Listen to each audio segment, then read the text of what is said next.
Welcome to Community Scoop, the podcast where we dive into the stories of people shaping Annapolis and Anne Arundel County. I'm Vincent Moulden. And I'm Littmann. We're bringing conversations with change makers, leaders, and unsung heroes who make our community thrive. All right, in each episode, we sit down with one remarkable local who's making an impact, whether that's through business, advocacy, the arts, or community service. And Community Scoop is brought to you by Naptown Scoop, keeping you connected to what's happening to you in your own backyard. Let's get started. Today's guest is Mrs. Elizamae Robinson. Mrs. Robinson is a dedicated and respected community leader in Annapolis. She's a passionate advocate. She works tirelessly to improve the living conditions and foster a sense of community in Annapolis. Ms. Robinson serves as a mentor and a role model, especially for our youth in the area, guiding them towards positive paths and encouraging their personal development. Her advocacy inspires current community initiatives and serves as a benchmark for civic engagement in Annapolis. Elizamae Robinson's life exemplifies dedication to community service and the profound impact one individual can have on their surroundings. And in case you didn't know, she's also a poet. She's able to capture history both then and now into poems that inspire and move the hearts of every reader, including our governor, Wes Moore. Ms. Robinson, would you be able to please introduce yourself and tell us a little about yourself, please? My name is Elizamae Robinson. I'm a lifelong Annapolitan. I was born on Calvert Street, across the street from the Arundel Center. I am currently 92. I'll be 93 years old on the 25th of this month. And I attend First Baptist Church. Fantastic. And did you live in what was known as the Old Fourth Ward? Yes. Can you tell us what that means to you, the Old Fourth Ward? Well, the Old Fourth Ward to me was the hub of the Black Annapolitans of Annapolis. And we had a lot of things going on from my youth up until I was 19 years old. Annapolis, you just didn't have to go out of the Fourth Ward for anything. We enjoyed the Fourth Ward. Well, we had celebrities that came to visit Annapolis. It was just so much going on. We had everything that white folks had and more. What was it like growing up in the Annapolis that you remember? So I guess this would have been in the 1930s and 40s and 50s. What was that like? Well, growing up in the Fourth Ward at that time, it was just so much going on. Like I said, I can remember when I first entered school, and I was 5 years old, as a matter of fact. You had to be 6 during then. But I remember my mother taking me to Stanton Elementary School and asking the teacher if I could stay in the class because she had to work. There was nobody there to take care of me. So the teacher told her that if I could keep up with the class, I could stay, which I did, as a matter of fact. But from then on, we had all the businesses. We had cleaners. I remember the crab cake shop, which was on Calvert Street before it moved to Clay Street. And I can remember when West Street had the only stoplight. Only one? Yeah, only one stoplight. So you would have been about 12 or 13 when World War II ended. Did that? Yeah. Was that what was that like being in Annapolis? Did you have any particular memories from that? Well, my memories go back to the schools, which was very patriotic. Yeah. I can remember we collected all kinds of things that would benefit the war effort that we thought, like chewing gum wrappers, that sort of thing. And the schools did a lot at that time to promote patriotism? Yeah. Mm-hmm. Did a lot of people that were serving in the military come back, and did that cause some upheaval and change, or was that a positive? Well, a lot of them did come back. Some of them moved on to other places. But I remember I had a brother that left college to go into the service, and when the war ended, he went to New York. He stayed in New York for a while. Okay. But members did come back home, and we were just glad to see them. Right. Yeah. Can you remember a time, and if it's too personal, let me know, of course, but can you remember a time when you realized the rules were slightly different for you, and maybe not even slightly, they were very different for you just because of the color of your skin? Oh, that's from a very young age. I can remember going to West Street at the age of 6 and 7 and being called nigger, you know, or go home, you know, that sort of thing. But I witnessed the racism very early in life. Were you, If I ventured out of the fourth ward. yeah.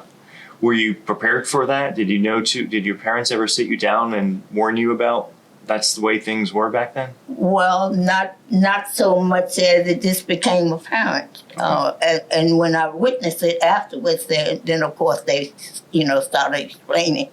You just have to be careful where you go. Okay. You know, that sort of thing. Is there a role that you think that government had in creating some of that racism, that government was a part of the racism? I would say they perpetuated a lot of it. It's just something that it just seemed it was always apparent.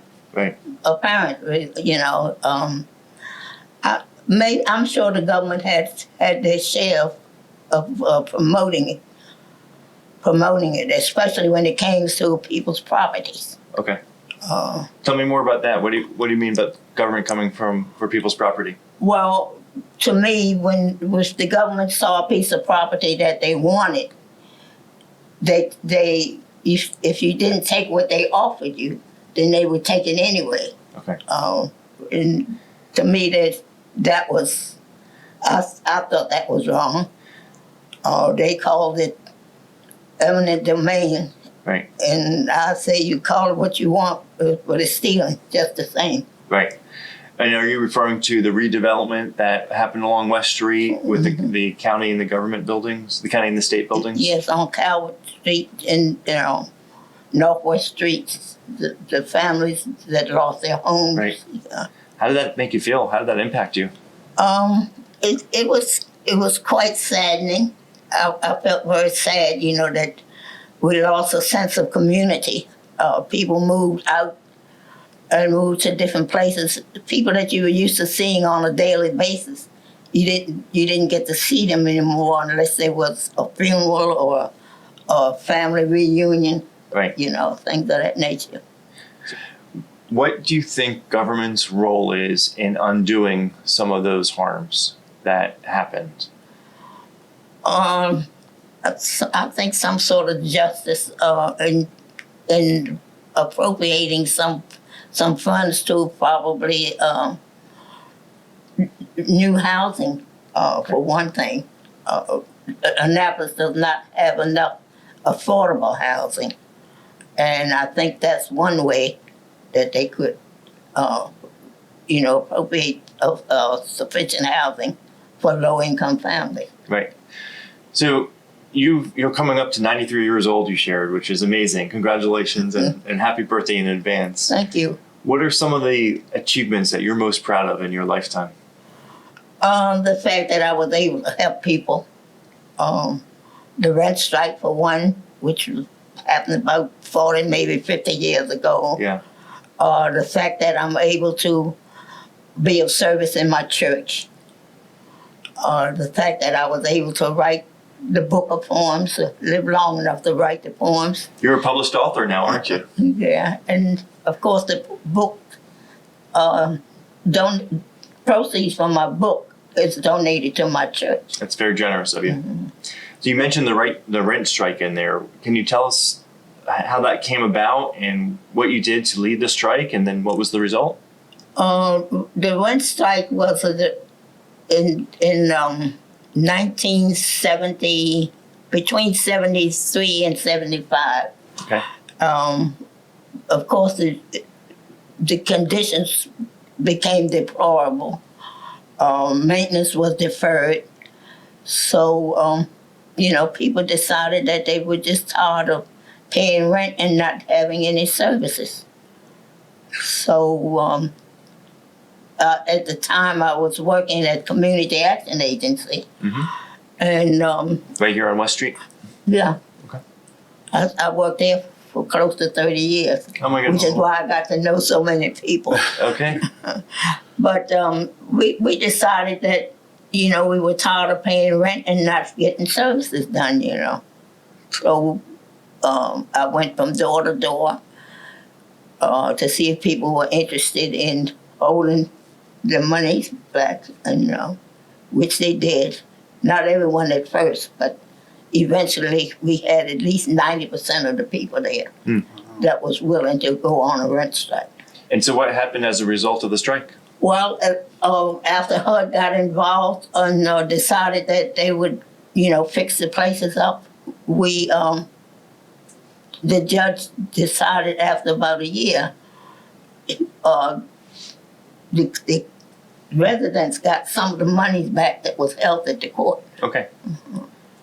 And then, of course, a year later, they decided they would go on a second one, but then that was, got stopped because they caught it in time. Okay.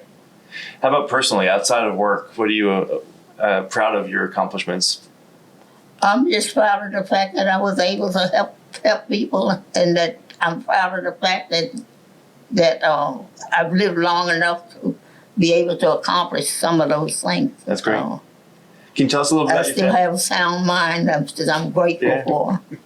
Can you tell us a little bit about your family, your husband, and your kids? And Well, my husband has been deceased for over 20-some years now. he was in the Army, right? Yes. My children, I had 6 children. Okay. My oldest and youngest are deceased. Oh, I'm sorry. So I still have 4 that I'm quite proud of. That's great. And grandkids? Any grandkids? Oh, yes. I have 13 grandchildren, Wow. 8 great-grands, and I have 1 great-great. Oh my goodness. That's fantastic. Congratulations. That's really wonderful. Anything else I didn't ask about that you think I should hear about, or listeners would like to hear about? Just your advice. How do you think we can be doing better? I don't know, except people just need to question their hearts and have more faith in other people. Realize that we're all one nation, one blood, one God. So I think if people just gave a little more thought to the fact that we're all human, Right. Right. Right. And we're all God's people. Right. So. Well, thank you. Vincent, do you have some questions? Yeah, for sure. Mrs. Robinson, I see you around the community all the time. You're very active. As a matter of fact, you said you just came from church serving lunch to people, right? I've always been curious.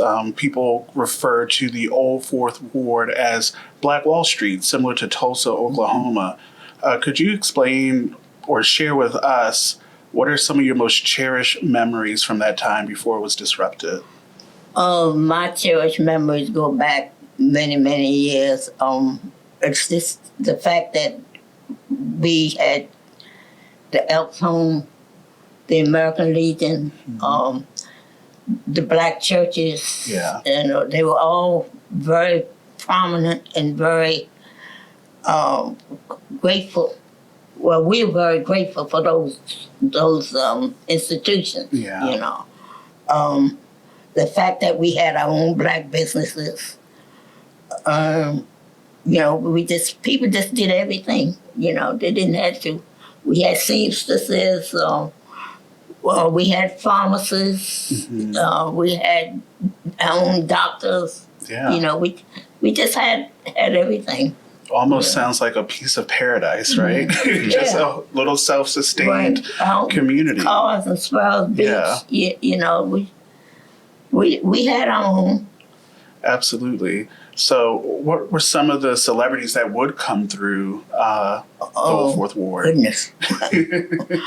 I can remember quite a few of them. Some of them go way back. Billy Eckstein. And Okay. some of them probably folks have never even heard of young people. But we did have all of our celebrities. Donald Washington. Goodness, the name escapes me, but I know who they are. You know. Oh goodness. I can't think of the name. Okay. But I can see you light up as you think of Yeah. them. So I can imagine they must have been some big names at the time. Yeah, we did. Yeah. And obviously, over your 92 years of life, you've seen a lot of things happen. What are some things that you've seen stay the same? And what's something that's very different? Well, what's still the same is some of the racism, of course. What's different is that we have more people that's able to have their own businesses. Now, more educated people, which is it's just a big change in it's just progress, moving ahead. We are moving ahead. So in your opinion, you are seeing progress be made. Yes. That's good. Yeah. That's good. One of the you were talking about all the different services in the Old Fourth Ward. One of that, what strikes me about that is that means there was also jobs, and that if you were someone who were looking for a job, you could work. You said seamstress, pharmacy, all restaurants, barbershops. There were probably a lot more jobs in those communities. And the majority of the people worked at the Naval Academy. Okay. Academy. In fact, my father worked there for 47 years. Wow. Some folks even traveled as far as Fort Meade for jobs and whatnot. Okay. But Carver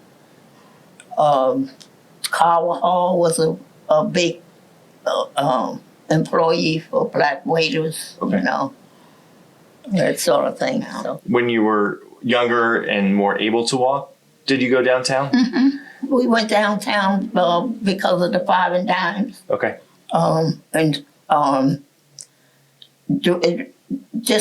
We went downtown. The Masons used to take a trip out every year to the Eastern Shore. So we would go downtown and to get on the boats and stuff like that. And there's some things we had to go downtown for. And when you ventured out of the Fourth Ward, that's when you met the racism. Okay. You run across people every now and then, but not all folks was like that. Is downtown now something that attracts you, that you want to go downtown for anything? No. No? Yeah. So maybe we should transition to our lightning round now. So we're going to ask you a question and you come up with a word or a quick phrase to summarize it. Okay? All right. So one word to describe your life's work. Grateful. That's good. Who inspired you to serve your community? My mother. Okay. Do you want to tell us a little bit more about that? My mother was a very active person in First Baptist Church. And because her father was very active. My grandfather was a deacon in First Baptist, and he, along with J.B. Johnson, and I'm trying to think of Miss Rosie Sims' father's name. I can't name it, doesn't come to me. But my grandfather was one of 3 persons that helped save First Baptist Church. Okay. And so my mother was very active in the church. We spent lots of time in the church as children, and and even when we grew up. So. That's nice. So would you say that watching your mom serve taught you how to serve? Yeah. What's the best advice you've ever received? The best advice I've ever received is be sure to save some money for a rainy day. I think that's life advice we could all use. I received that very young, and I think with what's going on now, that's good advice for anybody, especially young people, because you just don't know what's coming ahead of you. You definitely need a rainy day fun. What's your go-to comfort food after a long day? spaghetti. Is there a certain way, do you make the spaghetti? Is there a certain way you do it? No, I just cook it, and I do let the sauce cook a lot. Okay. I cook the sauce. All right. Maybe we need to try some. And if you want to be remembered for one thing, what would it be? It would be by what I did to help people. Yeah. And which I'm also experiencing now. A lot of people remember me. Yeah. Ms. Robinson, I am so appreciative that you did this with us. Thank you for spending some of your time with us. I know you're a busy person. Trying to schedule you is always, it's a challenge because you're so busy, which is so wonderful. I admire. But I admire what you've done for your community. You're raising a family. You've worked hard. You've saved for a rainy day. You've built quite a legend of yourself, and you're admired by many people of all races. And I just want to thank you for your many, many contributions to Annapolis. Thank you for having me. Yes. It's absolutely our pleasure. Thank you, Miss Elizamae. Any final word for our audience? Do you think? No, not really. Just have more love in your heart. All right, that's a good one. That's a good way to end. the session. Thank you, Mrs. Robinson. Thanks, Vincent. No problem.